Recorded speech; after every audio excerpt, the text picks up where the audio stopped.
પર વેબિનારમાં જોડાનાર દરેકનું સ્વાગત છે. આજે ગિરનારી મંડળનો 586મો વેબિનાર છે. વક્તા છે અમદાવાદના ડૉક્ટર જે.એન. પુરોહિત સાહેબ, જેઓ આપણને ઉદર રોગોની સારવાર ભાગ 12માં ઉદર રોગો વિશે વધુ માહિતી આપશે. તો ડૉક્ટર જે.એન. પુરોહિત સાહેબને વિનંતી કે તેઓ પોતાનું વક્તવ્ય હવે શરૂ કરી શકે છે. નમસ્કાર સર. જય ધન્વંતરી.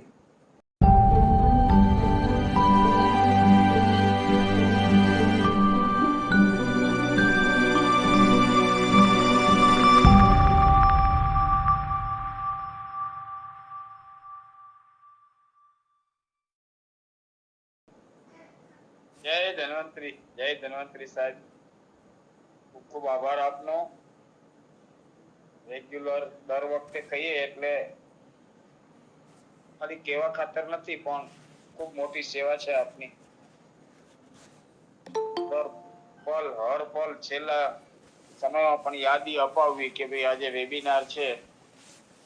આ બધું બહુ કઠિન છતાં આપે સરળ બનાવ્યું છે. Thank you so much. Webinar 586,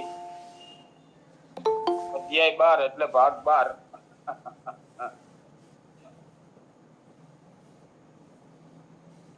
ઉદર રોગ અને એની અંદર વાતોદર. પ્રકરણ એટલું લાંબુ ચાલશે એ તો નથી કહી શકાય એવું, પણ દર વખતે કઈ ને કઈ નવું આપવાની ઈચ્છા થાય છે અને માણવાની પણ ઈચ્છા થાય છે. પેલા એક વિચાર આવે કે વાતોદર ઉપર જે વાતો શા માટે? પિત્તોદર, કફોદર અને વાતોદર. વાત, પિત્ત અને કફ આ ત્રણ દોષ નાડી સાથે સંકળાયેલા છે. તો એમાંનાથી ફક્ત ને ફક્ત વાતો ઉપર શા માટે? વાત દોષ માટે શા માટે? એના વિશે વાતો કરતા પહેલા દરરોજના આપણા નિયમ પ્રમાણે માં વનસ્પતિને વંદના કરી લઈએ. નવું કંઈક મગજની અંદર પ્રેરણા મળતી રહે તે માટે માને આપણે વંદન કરીએ છીએ.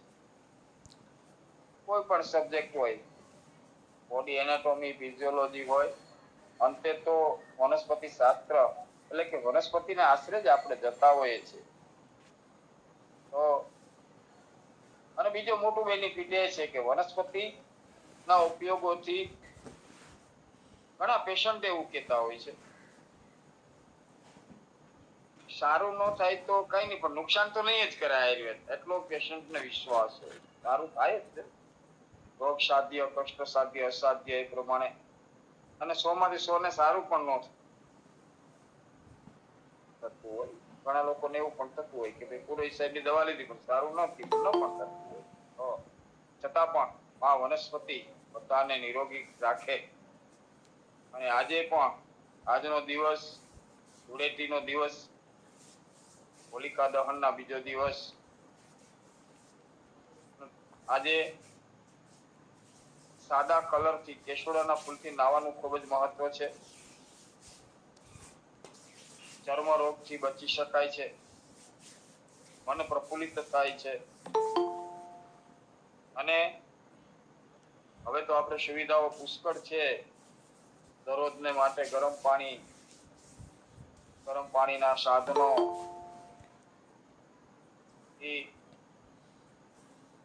સ્નાનાદિ કાર્ય થઈ શકે છે. પહેલાના સમયમાં અતિશય ઠંડી હોય તો ઘણી વખત આળસ કરવું પડતું હતું, પણ આજનો દિવસ ખૂબ જ સાદા, નુકસાન ન કરતા તેવા કલર અને વનસ્પતિના કલરોથી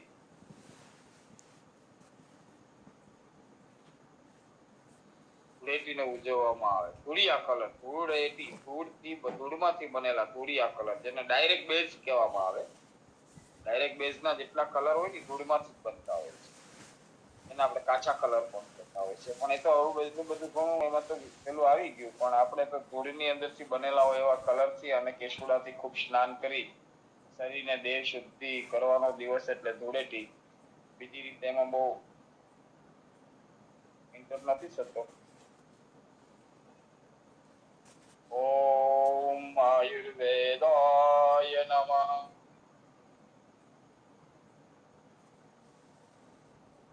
ઓમ આયુર્બલમ યશોવર્ત પ્રજા પશુનવસોનિ ચ બ્રહ્મ પ્રજ્ઞાંચ મેઘાંચ તન્નો દેહી વનસ્પતે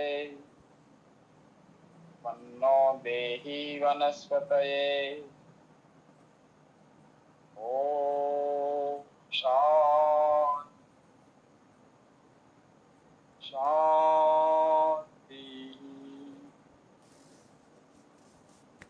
શાંતિ. ભગવાન ધન્વંતરીને યાદ કરી કાર્યને આગળ લઈ જવાની કોશિશ કરીએ. ગયા વખતે 7 પ્રકારના ધાતુ અને ધાતુની અંદર વાયુનો પ્રકોપ રસ રક્ત માંસ મેદ અસ્થિ મજ્જા શુક્ર બધા જ ધાતુની અંદર એ વાયુનો પ્રકોપ થયેલો હોય એની ચર્ચામાં જ 1 કલાકથી પણ વધારે સમય આપણે લઈ શક્યા અને છતાં પણ સંપૂર્ણ ન્યાય ન આપી શકાયો હોય પણ અલ્પ બુદ્ધિથી જેટલું શક્ય હતું એટલું શાસ્ત્રના નિયમ સુસુદ્ધના અધ્યાયની અંદરથી લીધેલું આપણે ખૂબ જ વ્યવસ્થિત રીતે સમજાવી અને એમની ચિકિત્સા વિશે પણ વાતો કરેલી.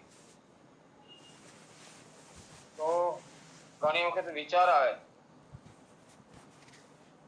વાતો દર વિશે જ હજુ કેમ, પણ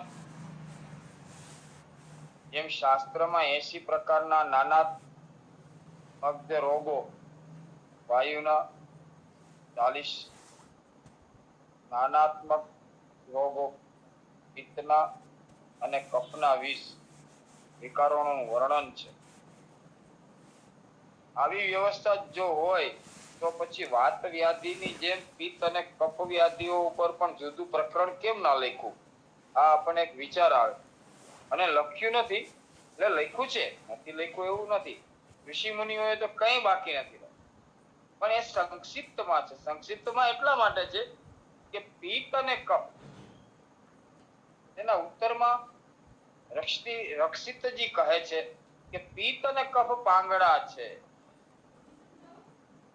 એમનો પ્રેરક જ વાયુ છે. તેથી વાયુ અતિ બળવાન, શીઘ્ર કાર્યકારી અને ગંભીર હોવાથી તેમજ શીઘ્ર નાશકારી તથા તેનાથી ઉત્પન્ન થતા વિકારો દુઃસાધ્ય હોવાથી તેની વિશિષ્ટ ચિકિત્સા કરવી પડે. એથી જ માધવકારે વાત વ્યાધિનો જુદા જ પ્રકરણમાં નિર્દેશ કર્યો. તેવી જ રીતે ચરક, સુશ્રુત વગેરે પણ વાત રોગોના અધ્યાયોનો જુદો જ નિર્દેશ કર્યો છે. પણ મહર્ષિઓએ કફ પિત્તના પ્રકરણનો નિર્દેશ નથી કર્યો એવું નથી. પિત્ત અને કફના રૂપ અને રસનો યોગ થવાથી અથવા દુષ્ય વિશેષ સાથે સંબંધ હોવાથી જેમ હળદર અને ચૂનાનો સંયોગથી જેમ કંકુ બને છે તેમ અહીં અત્યંત ભિન્ન રસાદીયુક્ત જુદા જુદા નામવાળા અનેક વિકાર થાય છે. પરંતુ વાયુના રૂપ અને રસનો અભાવ હોવાથી દૃશ્યની સહાયતા વગર વાયુથી ફક્ત વાયુના રૂપ ગુણ જેવા જ આક્ષેપક વગેરે નાનાત્મક રોગો થાય છે. તેથી જ વાત વિકારને જુદો કહ્યો છે અને કફ અને પિત્ત વિકારોને જુદા કહ્યા નથી, એની અંદર સમાયેલા છે. જેવી રીતે સમુદ્ર અને મોજું નામથી બને અલગ છે, અંતે પાણીનું પાણી છે. એટલે વાત રોગની અંદર જ કફ અને પિત્ત સમાયેલા. ચરક સંહિતામાં આચાર્ય ચરકજીએ પિત્ત અને કફના પણ નાનાત્મક રોગો કયા જ છે. શું છે તો શલ્ય અંગ પ્રધાન હોવાથી બીજાના અધિકારમાં એટલે કે શલ્યના અધિકારમાં બીજા દોષોનું કથન વિસ્તારથી ન કરવું જોઈએ. એ ન્યાય અનુસાર કફ અને પિત્તના રોગો જુદા બતાવ્યા નથી. સુશ્રુતે નિદાન સ્થાનના પહેલા અધ્યાયમાં વાત વ્યાધિનું પ્રકરણ લઈ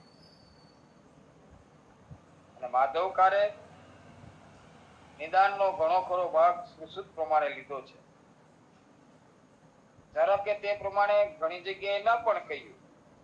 ઉપવાસ માટે અનશન શબ્દ અને વમન અર્થાત ઉલટી માટે દોષસ્ત્રવ શબ્દનો ઉપયોગ કરેલો હોવાથી લંઘન શબ્દનો અર્થ અહીંયા ઉછળવું કે કૂદવું એવું પણ થઈ શકે. કહેવાનો મતલબ લંઘન એટલે લઘુ અન્ન, ઉપવાસ એટલે સંપૂર્ણ ફક્ત જલ સાથે પોતાની પ્રક્રિયા પ્રમાણે ઘણા લોકો નિર્જલા, ઘણા લોકો નાનકડું એવું એક કપ ફળ લઈ અને ઉપવાસ કરતા હોય છે. ત્યારે આયુર્વેદમાં આપણે લંઘન કરાવીએ. લંઘન એટલા માટે કરાવીએ છીએ કે થોડું અન્ન આપ, લઘુ અન્ન લે. લઘુ અન્ન આપીએ, શરીરના દોષો ધીમે ધીમે શાંત થાય. લંઘનની સાથે સાથે વિરેચન હોય એટલે જેટલું લંઘન કરી અને વિરેચન દેવામાં આવે એટલા દોષો વધારેમાં વધારે સઘળા દોષો છે એ ડિસ્ચાર્જ થાય. એટલે સમજવા, શબ્દોને સમજવા માટે ઘટમાળ ઘણી વખત આપણને પરેશાન કરે. વાત પિત્ત અને કફથી આ શરીર ઊભું છે તેમાં પ્રાકૃત વાયુથી જ છે. સારંદરના ત્રિદોષ સિદ્ધાંતમાં બતાવ્યું છે. શ્રી માધવકાર વાત વ્યાધિઓની જે વાત કહે છે તે સમજાવતા પહેલા ઘણું બધું આપણને શીખવાડવામાં આવ્યું છે. ઠંડુ ખાવાથી, વિષમ ભોજનથી, અલ્પ ભોજનથી વાયુના કેટલા જ પ્રકારના રોગોની સંભાવના થતી હોય છે. તે ખોરાકમાંથી વાયુ એને શુદ્ધ પણ કરી શકે અને ન પણ કરી શકે. તો અવ્યક્તમ લક્ષણમ તેષામ પૂર્વરૂપમિતિ સ્મૃતમ આત્મરૂપમ યદવ્યક્તમ પાયોલંગુતા પુનઃ. વાત રોગની અંદર વાયુથી થતા અનેક રોગોના સામાન્ય લક્ષણો વિશે આગળ આપણે વાત તો કરી જ ચૂક્યા છીએ. પોપેલા વાયુથી અનેક જાતના વિકારો શરીરમાં ઉત્પન્ન થતા હોય છે.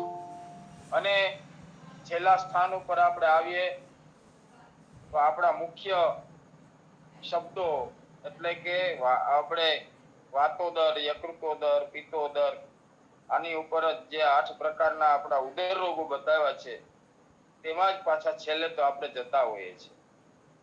જેવી રીતે આમને રહેવાનું સ્થાન હોજરી, અગ્નિને રહેવાનું સ્થાન ગ્રહણ, એટલે પકવને રહેવાનું સ્થાન નાનું આંતરડું અને મૂત્રાશય લોહીનું આશય એટલે યકૃત અને પ્લીહા એટલે બરોળ, હૃદય છે એ ઊંડું નામના અને મોટા આંતરડા વચ્ચેનું ફેફસું, આ બધા જ સ્થાનો સાથે મળીને રહે એને કોઠો કહેવામાં આવે.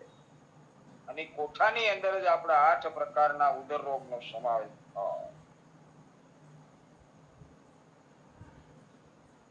પેટમાં કોષ્ઠમાં રહેલો વાયુ અનેક પ્રકારના વિકાર ઉત્પન્ન કરે. પક્વાશયમાં રહેલો વાયુ અનેક પ્રકારના નુકસાન કરે. અને જ્યારે વાયુ શુદ્ધ હોય ત્યારે એટલો જ ફાયદો કરે. રસ ધાતુ વિશે આપણે ગયા વખતે વાતો કરી.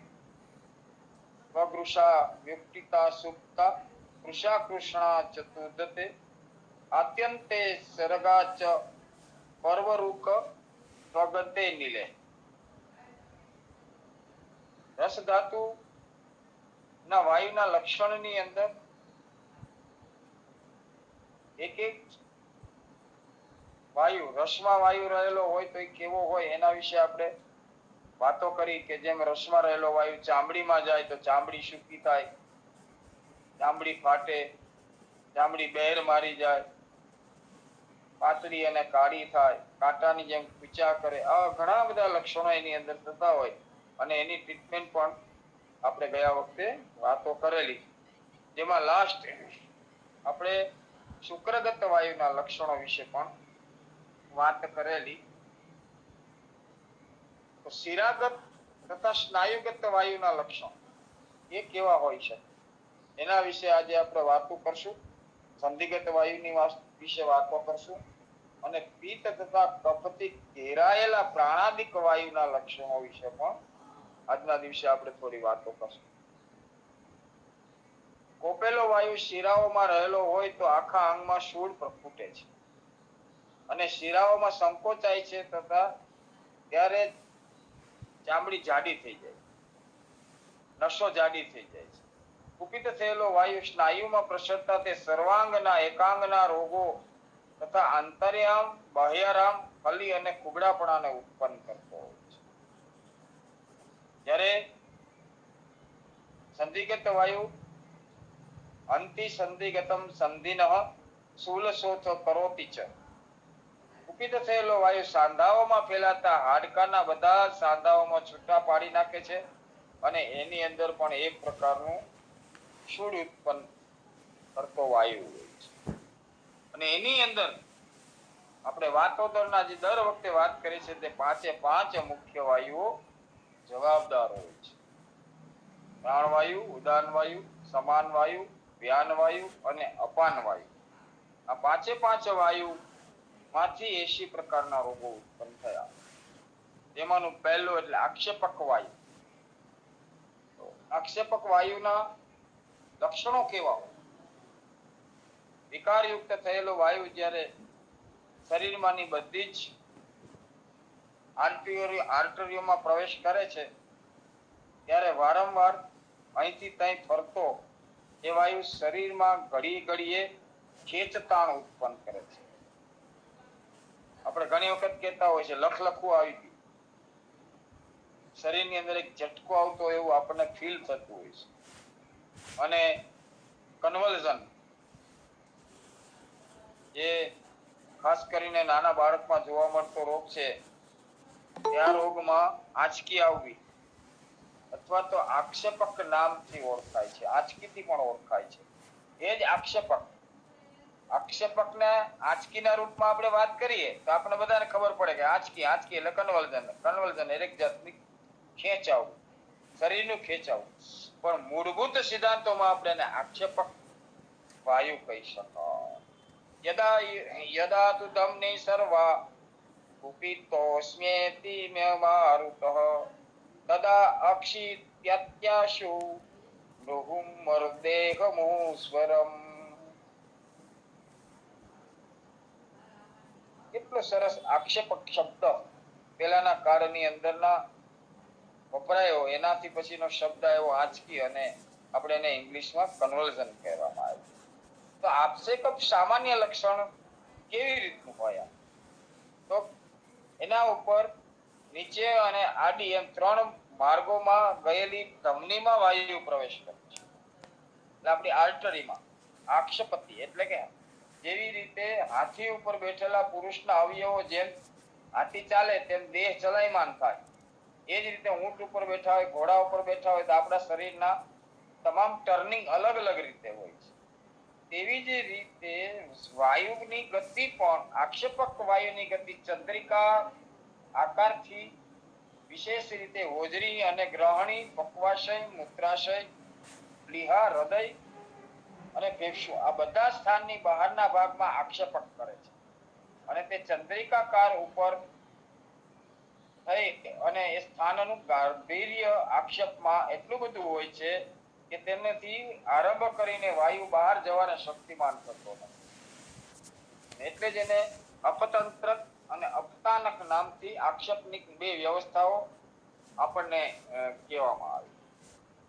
આક્ષેપક વાયુ ખરેખર તો આમ વિચાર કરીએ તો જ્યારે ખેંચ કોઈ પણ માણસને આવે કે આંચકી આવે તો આધુનિક યુગમાં આપણે એને ઓક્સિજન પ્રાણવાયુની દિશા બાજુ આપણે જતા હોય છે કે ભાઈ પ્રાણવાયુ ઓક્સિજનની સ્થિતિમાં ફેરફાર થાય ત્યારે જ કન્વર્ઝન આવે.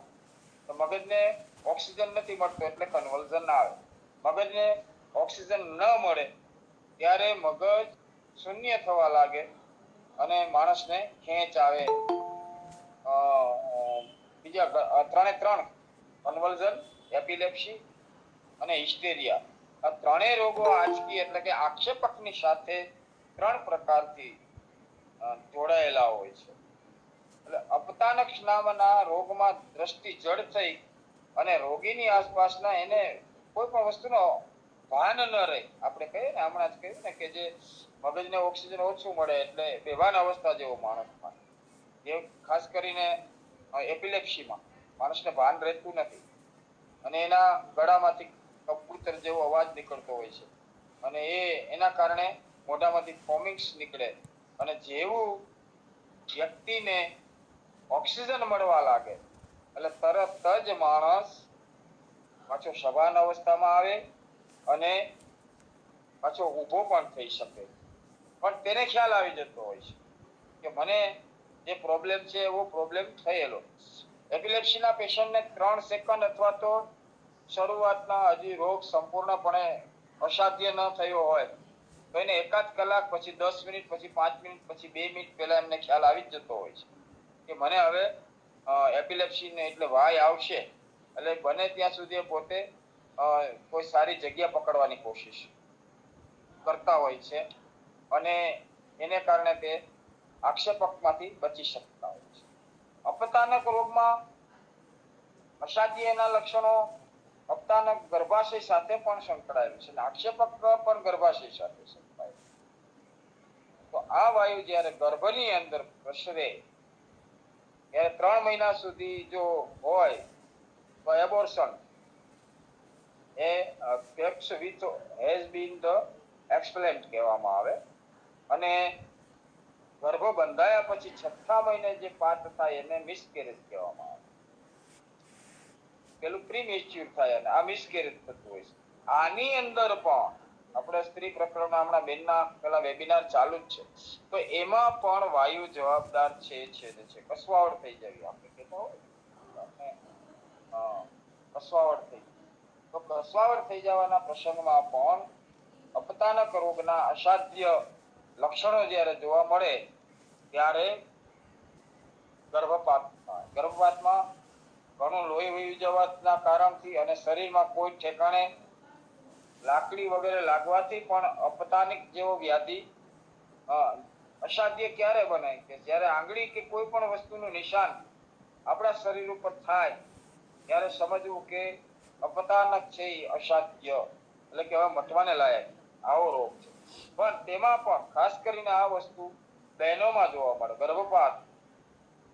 ગર્ભપાતા નિમસ્તસ્ય શોણિતામ તે ત્રતાવચ અભિઘાત નિમસ્તસ્ય ન સિદ્ધ્યપતાનકમ ગર્ભે પાતે ત્યાદિ એટલે કે જ્યારે અસાધ્ય પણ એની અંદર દાખલ થાય ત્યાર પછી એને ગર્ભને રોકી શકવો ખૂબ જ મુશ્કેલ બની જતો હોય છે. ગર્ભપાતના નિમિત્તથી અપતાનકથી અસાધ્યતા કહે છે.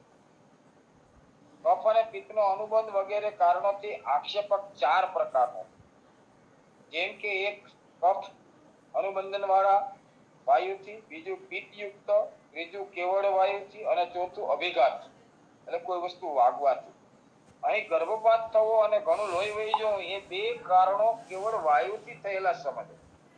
અને આક્ષેપક પણ જ્યારે કન્વર્ઝન જ્યારે આપણે આગળ જેમ આપણે વાત કરી ગયા તો એ કન્વર્ઝન વિશેષ કરીને થતું હોવાથી તેના ઉપર રોગોનું વારંવાર આક્ષેપક શરૂ રહેતું હોય. જ્યારે ગર્ભપાતની અવસ્થાની અંદર ગર્ભ સ્રવી ગયો અને ગર્ભપાત થઈ ગયો ત્યાર પછીની જે સ્થિતિ હોય છે એ સ્થિતિ દર વખતે કદાચ આવી સ્થિતિ ન રહેતી હોય, પણ કન્વર્ઝન છે એ આક્ષેપકપણું જે એની અંદરનું જે છે એ વિશેષ કરીને વારંવાર વ્યક્તિને પરેશાન કરતું હોય છે.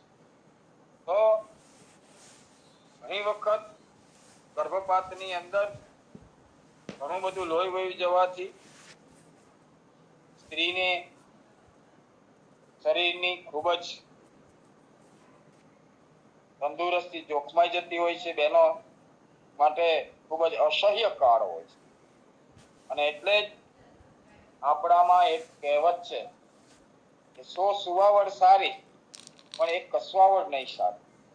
કારણ કે કસવાવડમાં જે નુકસાન થતું હોય છે તેને કારણે યુટ્રસ એટલે ગર્ભાશય પણ ડિસ્ટર્બ થતું હોય છે, ગર્ભ માર્ગ પણ ડિસ્ટર્બ થતો હોય છે અને કાચા ફળને જેમ તોડી નાખવામાં આવે અને ઝાડની સ્થિતિ થતી હોય છે એવી સ્થિતિ માતાઓની બહેનોની થતી હોય છે. કાયમી માટે અમે પ્રકારના રોગોનો એ ભોગ બની ઘણા બધા કિસ્સાઓમાં એવું જોવા મળેલું છે કે ગર્ભપાત એટલે કે ગર્ભપાત કસવાવડ અને ગર્ભપાત કરાવવું 2 વસ્તુ બનતી હોય છે. ઘણી વખત ગર્ભપાત કરાવવામાં પણ આવતો હોય છે અને ઘણી વખત કસવાવડ એની મેળાએ થતી હોય છે, જે લગભગ 4થા થી 6થા મહિનાની વચ્ચેનો મિસકેરેજનો આ એક એનો પીરિયડ હોય છે. તો જ્યારે વાયુ શરીરનો અડધો ભાગ ઘેરી લઈ અને શિરાઓ અને સ્નાયુઓને શોષી લઈ ત્યાં સાંધાના બંધનો તદ્દન શિથિલ કરી અને રોગીઓના એક તરફના અડધા ભાગને આખું અનસેન્સિટિવિટી જેવું બનાવી નાખે છે અને એમ કરતા કરતા ધીમે ધીમે શરીરમાંથી ગર્ભ દ્રવી જતો હોય છે. તો આ વાતને વિસ્તૃતિકરણથી આપણે પહેલા તો શાસ્ત્રના નિયમ પ્રમાણેની વાત, તો ગર્ભપાતને બીજી વખત ન થાય અથવા તો ગર્ભપાત થવાનું કારણ શું હતું એ જાણવું બહુ જ અતિશય મહત્વનું હોય. પહેલી વસ્તુ તો એ છે કે આજના સમયમાં આપણે 4 લાઈન ઓળંગી ગયા છીએ. એની સામે ઘણી વખત અત્યારની સુવિધાઓ કારણે માણસ 1% એનો લાભ લઈ શકતા હોય છે, પણ 99% તો નુકસાન હતું. આહાર, નિદ્રા, ભય અને સંયમ નિયમને 4 લાઈનને આપણે ઓળંગી ગયા છે. ઘણા બધા રોગોમાં 4 વસ્તુ જવાબદાર છે. ગર્ભપાતની અંદર પણ આ વસ્તુ જવાબદાર છે. ગર્ભપાત થાય ક્યારે, આક્ષેપક આવે ક્યારે, અપતાનક અસાધ્યપણું એમનું થાય શા માટે? પહેલાના જમાનાની અંદર નહીં કોઈ ડોક્ટરો હતા કે નહીં કોઈ સુવિધાઓ હતી.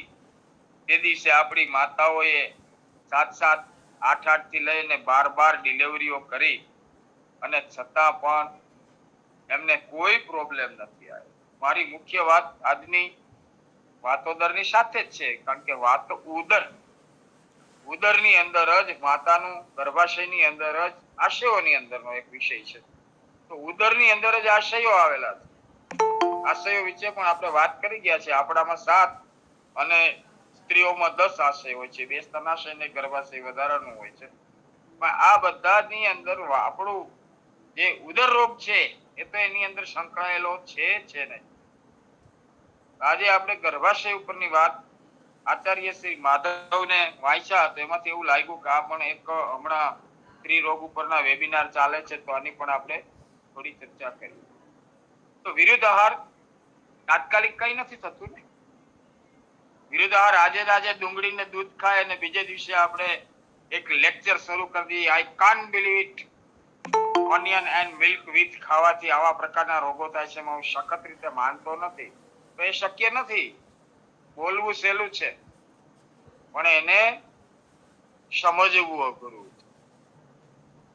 ડુંગળીનું દૂધ એક દિવસ ખાવાથી કઈ નથી થઈ જતું, પણ જ્યારે થાય છે ત્યારે ખબર પડે. કુષ્ઠ રોગના પ્રકરણમાં આપણે આજે નથી જવું. સિંધમ કરોડિયા, આખા પીઠ અને છાતીના ભાગમાં ડુંગળીને દૂધ ખાવાથી કરોડિયા એટલે ચિતરી, વાદળાની ચિતરી આપણને અવકાશમાં જોવા મળે ને, એવું પીઠ અને છાતીનો ભાગ થઈ જતો હોય. બળતરા દુખાવો કાંઈ ન હોય, અંદર ખજવાડે ન આવતી હોય, પણ શરીર કુરૂપ બને. તો એક તાત્કાલિક એક દિવસમાં નથી થઈ જતું. લોકો અખતરા કરે. તમે કહ્યું હતું ને સાહેબ, મૂળો મોગરી દહીં બપોર પછી નહીં, અમે તો મૂળો એકાદો મોગરી એકાદી દહીં એકાદું, કશું જ નથી થતું. આવા વેમમાં પડવું નહીં. આવા લોકો સમાજના માટે ભારરૂપ છે એવું તો મારાથી ના કહી શકાય, પણ એક આવું દૂષણ થી બચવું, બસ એમાં આપણે બહુ વિવાદમાં નથી જવું.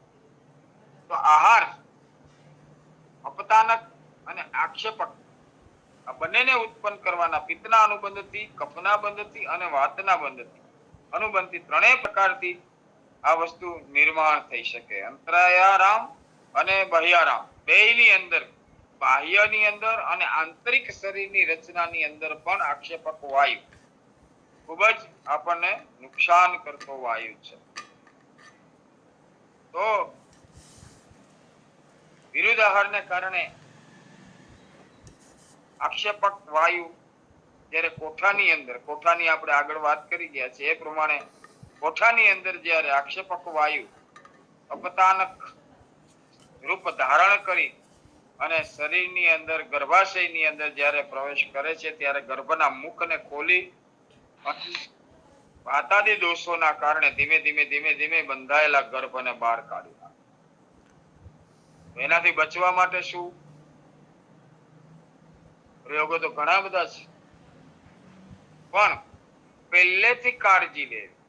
પહેલી વસ્તુ તો એક ગાયનેકના નિયમ પ્રમાણે, ગાયનેક આપણા સ્ત્રી રોગના નિયમ પ્રમાણે જ્યારે બી મિસકેરેજ થાય, કસવાવડ થાય, અથવા તો એબોર્શન કરાવ્યું હોય કોઈ શક્તિના હિસાબે, ન જ કરાવવું જોઈએ, પણ એમાં હું બહુ વાદ વિવાદમાં હું ક્યારે જતો જ નથી.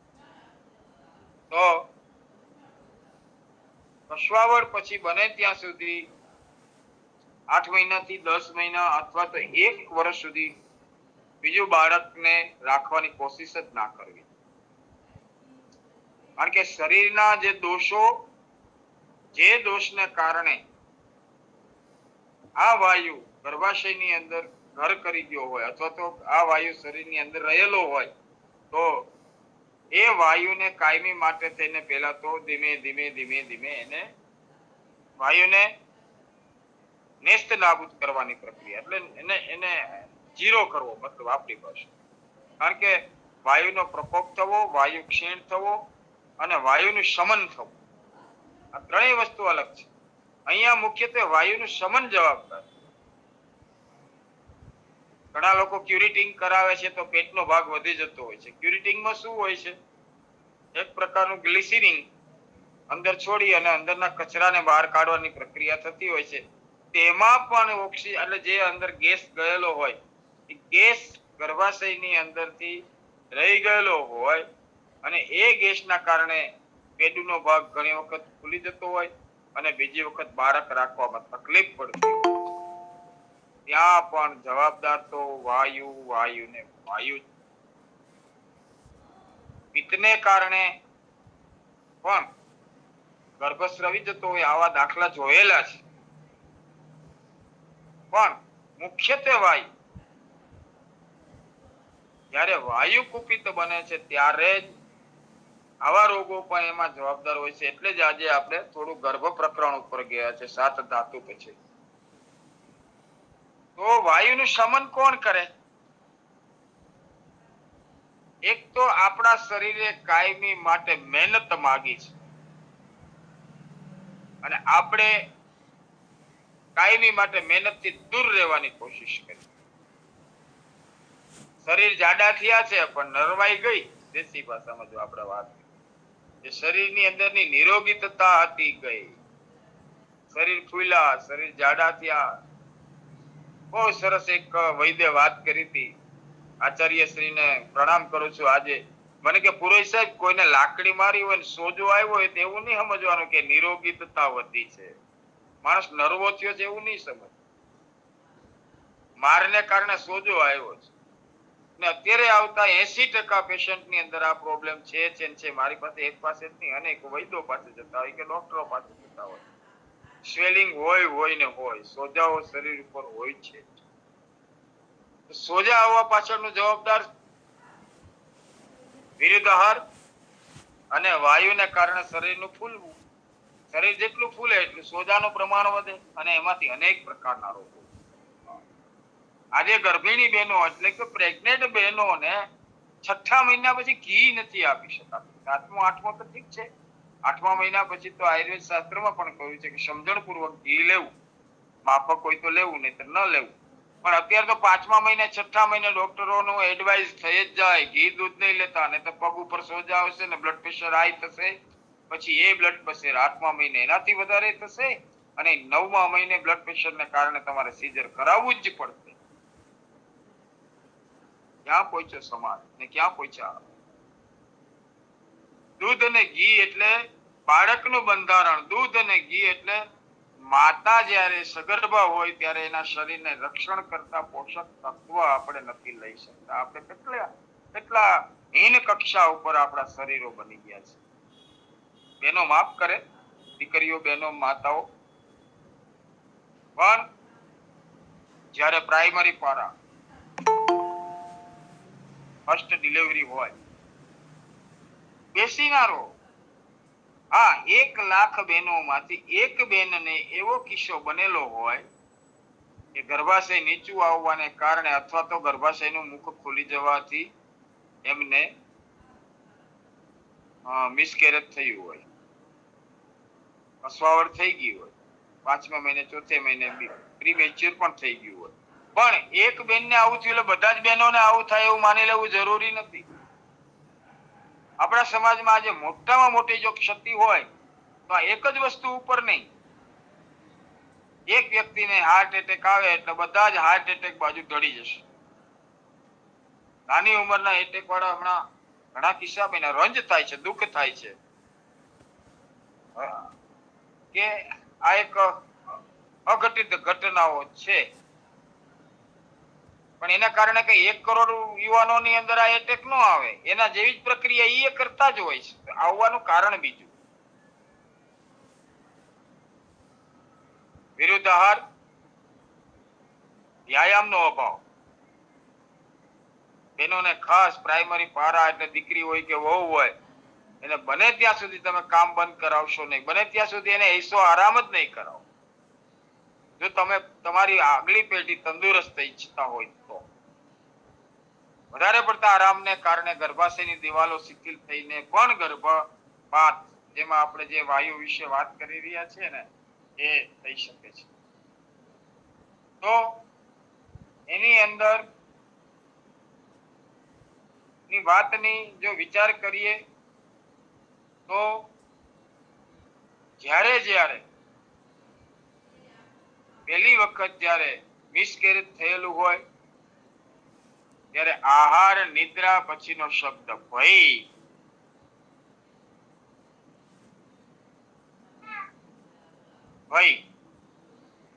ભય છે એ પણ એટલો જ ખતરનાક છે. આજના વિષયથી થોડો પર જાઉં છું. હનુમાનજી જ્યારે લંકા દહન કરી અને લંકાથી પરત ફરવાના સમય પાછો એક હુંકાર કરે છે ત્યારે ગોસાઈ તુલસીદાસજી લખે છે, આખી સાખી તો યાદ નહીં કરું પણ ના શબ્દોને ખાલી બોલું છું. તો હનુમાનજી છેલ્લે પાછો હુંકાર કરે છે તો અનેક સ્ત્રીઓને ગર્ભપાત થઈ જાય. આ ભય આહાર, નિદ્રા અને આ વસ્તુ તો જીવનમાં છે ને વણી લ્યો ને. હા ભાઈ, અમુક કાર્યક્રમે જે રોગો આવતા હોય આવવાના છે, એટલે હું મારું કહેવાનું એવું નથી કે આ 4 વસ્તુ તમે નિયમિત થઈ જાઓ તો, પણ નિયમિત થઈ જવાથી સારું જીવન તો 100% જીવી શકે. ભયની અવસ્થા, ગર્ભપાત નિમિત્તશ્ચર્ય, શ્રોણિતામ તીસ્ર વાચસ, જેવું ભય અતિશય ઉત્પન્ન થાય ત્યારે શ્રોણિત એવું બ્લડ ધીમે ધીમે થઈ અને ગર્ભની અંદરથી બ્લડ પેલા ચાલુ થાય અને પછી ગર્ભપાત. આહાર, નિદ્રા, ભય પેલાના સમયની અંદર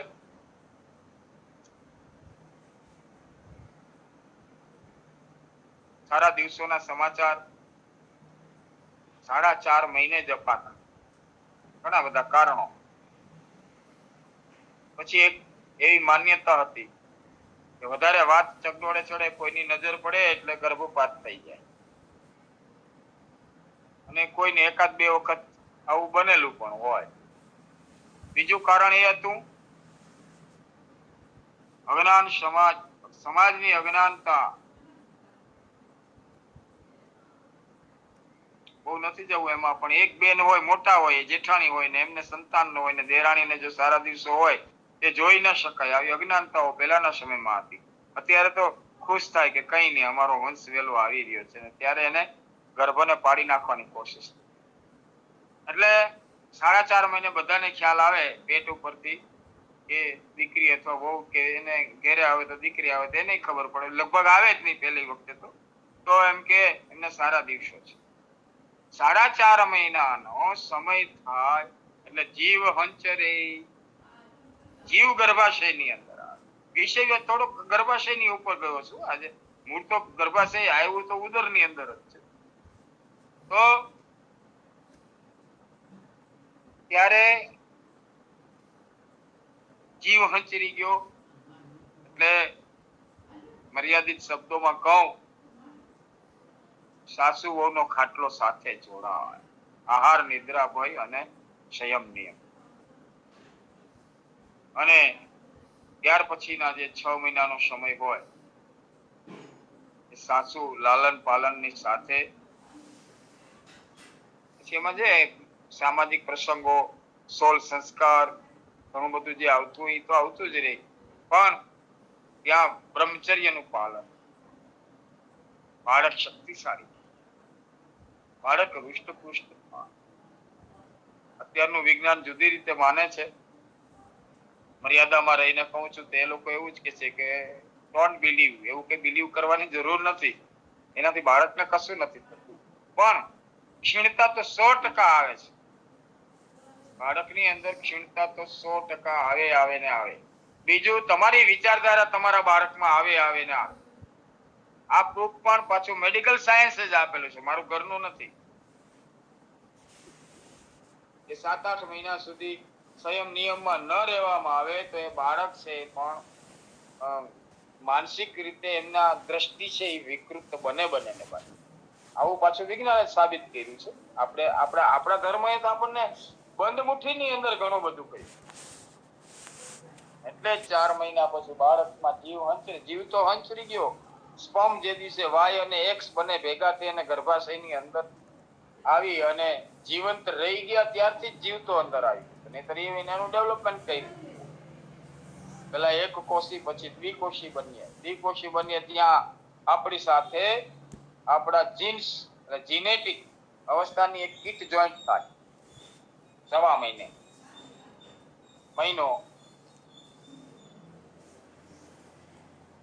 ઉલટીઓ આવે, ઉબકા આવે, મોડ ચડે, આ બધા એના સિમ્પટોમ્સ છે. ઘરના સ્ત્રી વિભાગના બહેનો ખુશ થાય, સારા દિવસોની આ બધા એમ કે નિશાની છે એ વાતો કરતા, અને એ જ હોય. પણ જયારે આ બીજી કીટ, આપણે એક કોશીમાંથી 2 કોશી બન્યા, આ કીટ આપણી સાથે જોઈન્ટ થાય ગર્ભાશયની અંદર, ત્યારે એની અંદરથી એક પ્રકારની મોડી વાસ આવે. અને એના કારણે આ બધું સ્ત્રીઓને પૂછીને, દીકરીઓને પૂછીને, મારા મધરને પૂછીને આ બધું ભેગું કરેલું છે ને પછી ખબર પડી કે આ તો શાસ્ત્રની અંદર છે જ.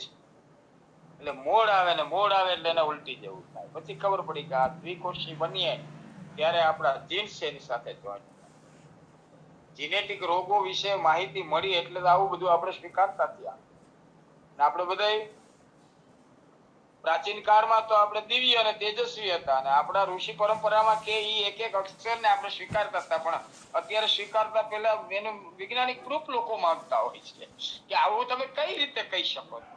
ત્યારે એને કહી શકાય કે ભાઈ ડોક્ટરો કહે છે કેન્સર છે, જીનેટિક છે, ડાયાબિટીસ જીનેટિક છે, એ તમારા વંશ પરંપરાગત ડીએનએ માં હોય એટલે આવે.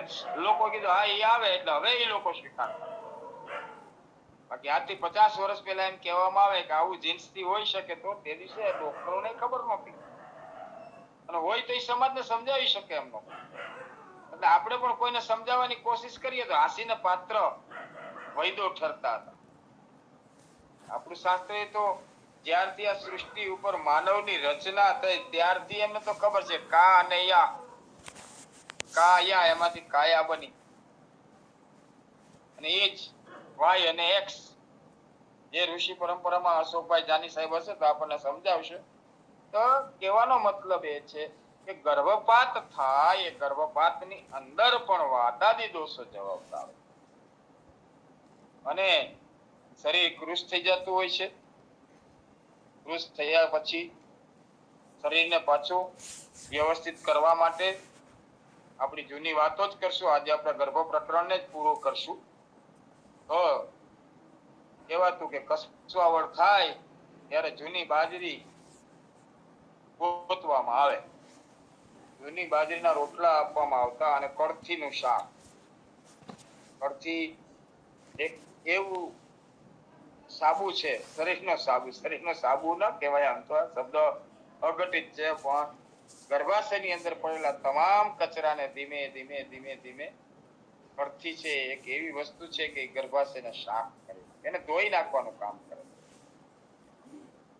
એટલે કળથી નો કાઢો 3 થી 4 દિવસ આપવામાં આવે એટલે ગર્ભાશયની અંદર ક્યુરિટિંગ કરાવવાની જરૂરત ના રહે અને કળથીના કાઢાથી ગર્ભાશય એકદમ વિશુદ્ધ થઈ જાય.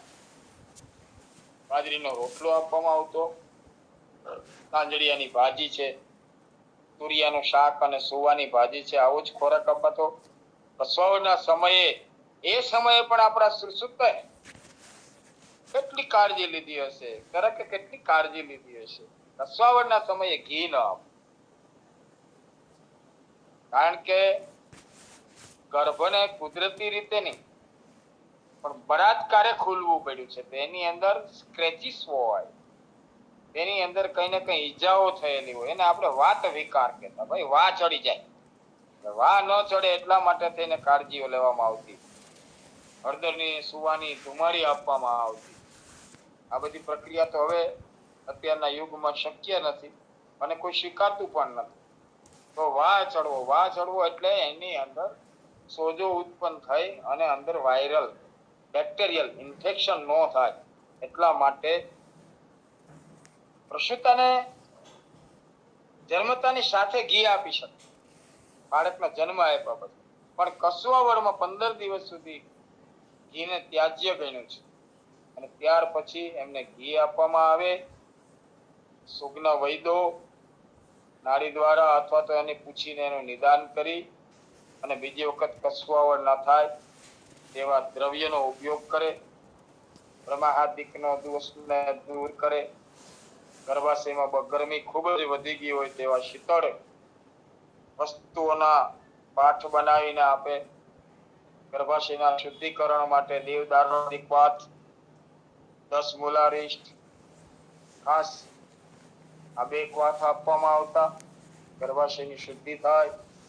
ત્યાર પછી શીતળ પ્રયોગોમાં નાગકેશર જેવી વસ્તુ પણ આપવામાં આવતી અને ઋતુસ્નાતા સમયે એક જ ઔષધ એવું છે કે એનાથી આમાં અત્યારે જોઈન્ટ થયેલા તો ઠીક છે, પણ જ્યારે કદાચ બીજા 100 લોકો પણ આને સાંભળશે કે વાંચશે ને ત્યારે આ શબ્દનું નામ બોલો એટલે બધાને ખબર છે ને ઈ છે અશ્વગંધા. અશ્વગંધા એક જ વનસ્પતિ એવી છે કે અનેક રોગો કંપની એને જુદી રીતે ચિતરી. કૃષિ અને કેશિય કામોતેજક છે ને સાચી વાત છે. એમાં જે હોય છે એના બધા તત્વો તો હોય ને, કારણ કે ધાતુઓની ક્ષીણતાને દૂર કરે તો એક જ વસ્તુ નહીં, કામો તેજ જ નહીં, પણ શરીરના રસ, રક્ત, માંસ, મેદ, અસ્થિ અને મજા આ બધાને તાકાતવર બનાવવાની તાકાત એક અશ્વગંધાની અંદર પડેલી છે. તો ઋતુ સ્નાતા સમયે દૂધ સાથે સૂર્યને વધાવી અને સૂર્યની સામે ઊભી અને 3 દિવસ સુધી, ત્રીજા દિવસથી 3 દિવસ સુધી, કારણ કે 3 દિવસ આપણે દૂધ નથી આપતા, બેક્ટેરિયલ ઇન્ફેક્શન હોય તો દૂધ ત્યારે નુકસાન કરી શકે છે. તો દૂધ સાથે અશ્વગંધાનું સેવન, પૂજા રૂપે એક ફૂલ અર્પણ કરવું, આ એક આપણો ભાવ છે. હમણાં જ આપણે પૂછ્યું હતું ને કઈ વનસ્પતિને લેતી વખતે કયો શ્લોક, આ જ શ્લોક પૂજા કરી નાખો, એનો શ્લોક જ છે. તો એ રીતે ત્રીજા દિવસથી 7 દિવસ સુધી દૂધ સાથે અશ્વગંધાનું સેવન કરાવવામાં આવતું અને ત્યારબાદ ઘી, ગોળ અને સાકર સાથે શરદીનો કોઠો હોય અથવા તો શરીર વધારે મંદાગ્નિ અને શરીર વધારે શીતળ થયેલું હોય તો 10 ગ્રામ લીંડી પીપર નાખી અને 100 ગ્રામ અશ્વગંધામાંથી ઘી, સાકર અને મધ સાથે 3 મહિના સુધી અશ્વગંધાનું સેવન કરાવવામાં આવતું. ત્યારબાદ 3 મહિના, 2 મહિના સુધી શતાવરીનું સેવન કરાવવામાં આવતું અને ગર્ભાશયને લગતા રોગોમાંથી જ્યારે નિર્મૂળ થવાય ત્યારબાદ બીજા સંતાન માટે થઈ અને વૈદ્યો છૂટછાટ આપતા અને પરમ કૃપાળુ પરમાત્માની દયાથી બીજી વખત એમને કસવાવડ ન થાય એની કાળજી રાખી 1 મહિનાની, પહેલે મહિને થી લઈ અને 9 મહિના સુધીની આખી ગર્ભિણીની ટ્રીટમેન્ટ હમણાં જ આપણા સુરેન્દ્રનગરના ડોક્ટર પરમાર આરવી પરમાર સાહેબે બહુ સરસ રીતે બધા જ ગ્રુપમાં મૂક્યું હતું. એ પ્રમાણે જે લોકોને વારંવાર કસવાવડ થતી હોય તેવા બહેનોને આ પ્રયોગ કરાવવામાં આવતા અને 9 માસે તંદુરસ્ત બાળકનો જન્મ થતો. તો આજે ગર્ભ પ્રકરણની અંદર અપતાનક અને આક્ષતક નામના વાયુને કારણે ગર્ભપાત કઈ રીતે થાય છે તે વિશેની વાતો કરી. સમય મર્યાદાને ધ્યાનમાં રાખીને આજના વેબિનારના અંતમાં પરમ કૃપાળુ પરમાત્મા આવા રોગોથી બહેનો દીકરીઓને બચાવે અને આવા અપતાનક અસાધ્ય રોગો ઉત્પન્ન થાય તે માટે ભગવાનને પ્રાર્થના કરીએ. સર્વત્ર સુખિનઃ સંતુ સર્વે સંતુ નિરામયા સર્વે ભદ્રાણિ પશ્યન્તુ મા કશ્ચિત દુઃખમાપ્યુનાથ. ઓમ શાંતિ શાંતિ શાંતિ. ખૂબ ખૂબ આભાર ડૉક્ટર જયંત પુરોહિત સાહેબનો, જેમણે આજે ઉદર રોગોમાં ગર્ભાશય વિશે ખાસ કરીને વિસ્તૃત માહિતી આપી. હવે વિનોદભાઈ ઠક્કર સાહેબને વિનંતી કે 2 શબ્દો કહે. ઠક્કર સાહેબ. જય ધન્વંતરી. પુરોહિત સાહેબને 2 હાથ જોડીને વંદન સાથે પુરોહિત સાહેબ જે રીતે એક લોકભોગ્ય શૈલીમાં જે સરળ આઈસ્ક્રીમની જેમ લોકોના હૃદયે પહોંચી જાય એના માટે વિશિષ્ટ ધન્યવાદ આપવા જેવો છે. અને આજે એમને જે રીતે વાયુની પ્રધાનતા રોગોના મૂળમાં એની જે વાત કરી તેના માટે આજના વક્તવ્ય અનુસંગે પુરોહિત સાહેબની અનુમતિ લઈ અને 2 વાત આજના વિષય, કારણ કે અગાઉમાં ઘણી વાર મારી હાજરી રહી છે, નથી રહી, પણ આજે મેં બહુ ધ્યાનથી સાંભળ્યું. તો વર્તમાન સમયમાં આજે અમુક આજીવન ઔષધ પર રહેવા જેવી બીમારીઓ જેને આવી છે diabetes, blood pressure, cholesterol, thyroid, અમુક પ્રકારના સાંધાના દુખાવા, અમુક પ્રકારના સ્નાયુના રોગો. તો આજના સમયમાં વૃક્ષતા વધતી જાય છે અને ધાતુ ક્ષીણતા પણ થતી જાય છે. અને એ જ વાત આપણા શાસ્ત્રમાં વાયુની અંદર સમાવીને બતાવવામાં આવી છે. વાયુ ધાતુ ક્ષયાત કોપો માર્ગાસ્ય આવરણ વા, આ એક સૂત્ર છે. એટલે ધાતુઓનો કોપ કરે અને માર્ગોનું આવરણ કરે, આ બે વાત. અને આજે પણ એના જ દુષ્પરિણામો આપણે સમાજમાં જોઈએ છીએ. એમાંય બહેનો દીકરીઓ માટે જે આજે ગર્ભની વાત કરી, તો જ્યારે દીકરીને 4.5 મહિના થાય ને ત્યારે એવું લોક શબ્દોમાં કહેવાય કે બેજી હોતી છે, બે જીવ. કારણ કે જે એમને કોષની વાત કરી, એક કોષ, દ્વિકોષ, એમાંથી વિભાજન થતા શરીરના અંગો બને અને એમાં જ્યારે હૃદયસ્થ નો પ્રાદુર્ભાવ થાય અને જીવ એના દ્વારા એના આંતરિક પ્રક્રિયાનો ભાગ બને, એ લગભગ 4.5 મહિનાની આસપાસ થાય છે. ત્યારે એને બે જીવ, એટલે લોકો એવું કહે કે હવે જીવ સંચર્યો. જીવ તો હોય જ છે. જો સ્પર્મ અને ઓવમમાં ચેતન ના હોય તો એ 4.5 મહિના બાળકનો વિકાસ થયો ના હોય. ચેતન તો પહેલેથી હોય છે, પણ હૃદયની અંદરની સ્થાપના થવાથી એક સ્વતંત્ર કાર્યરત થતું હોવાથી એને બે જીવ હોતી કહેવાય છે. વધારે ન કહેવાય.